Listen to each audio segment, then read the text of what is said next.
Hello, and thank you for taking the time to view this presentation.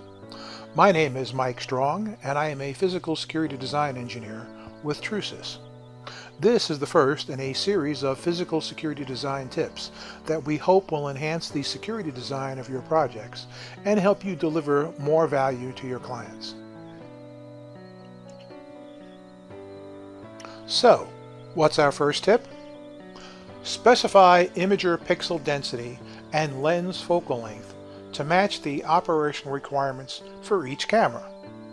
The camera imager size, 2 megapixel, 4 megapixel, 5 megapixel, etc., and the lens focal length need to align with the viewing requirements.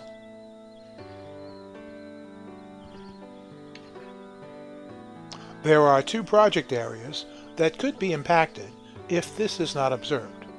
These are performance and cost. First, performance. The hardware selected is capable of delivering the desired imaging results, thus achieving operational requirements. We need to understand and document the operational requirements desired, that is the performance, for each camera in the design. And I'll talk more about defining operational requirements a little later on. Next, cost. If the actual performance requirements for the cameras are not accurately understood, there may be a tendency to overspecify, thus increasing cost. Cost. Let's look at how cost can be impacted by not properly specifying the hardware.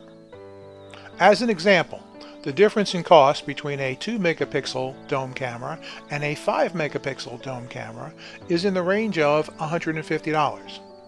On a project with 400 cameras, and about 200 of those could have been comfortably specified as 2 megapixel, but all 400 were specified as 5 megapixel, the increased unnecessary cost is $30,000. That's pretty significant. In addition, 5 megapixel is 2.5 times more megapixels per image that will need to be stored. Therefore, disk storage capacity must be added to the system. This can cost in the range of $1,500 per 8 terabytes of additional RAID 6 disk space. In many cases, the video management system software would allow you to scale down the image from 5 megapixel to 2 megapixel and mitigate this concern. There might be an argument to be made that standardizing imager size allows for reduced spares and future flexibility, but in view of the additional cost, this needs to be carefully considered. Now let's examine operational requirements. In short, I, R, and D. First, I, identification. The image presented allows for the identification of an unknown person. Next, R, recognition. The image presented allows for recognition of a known person. Hey, that's Joe from accounting. Last, D, detection. The image presented allows for detection of person or persons entering the field of view. I see people approaching the front gate. How does IRD translate to pixel density and imager selection? Below is a table that demonstrates the relationship between operational requirement and image pixel density. Identification in challenging special conditions. This might be due to lighting issues or facial recognition application. Often, facial recognition specifications require a robust number of pixels on the face target. Values shown are typical. Seen in the image below is the simulated display of a 2 megapixel camera viewing 3 subjects at varying distances. The nearest subject, identification, typical conditions as we described earlier. An operator could make a positive identification. The middle subject, recognition, and the farthest subject, detection. Here is an example of an operational requirements table. For each operation area, we must specify the requirement. IRD. As a best practice, we should also consider the lighting in the area. Will illuminators be required? Are there environmental motion controls to turn on the lights? Is surveillance required 24/7? There are 3D tools available to aid in the design and validate the performance.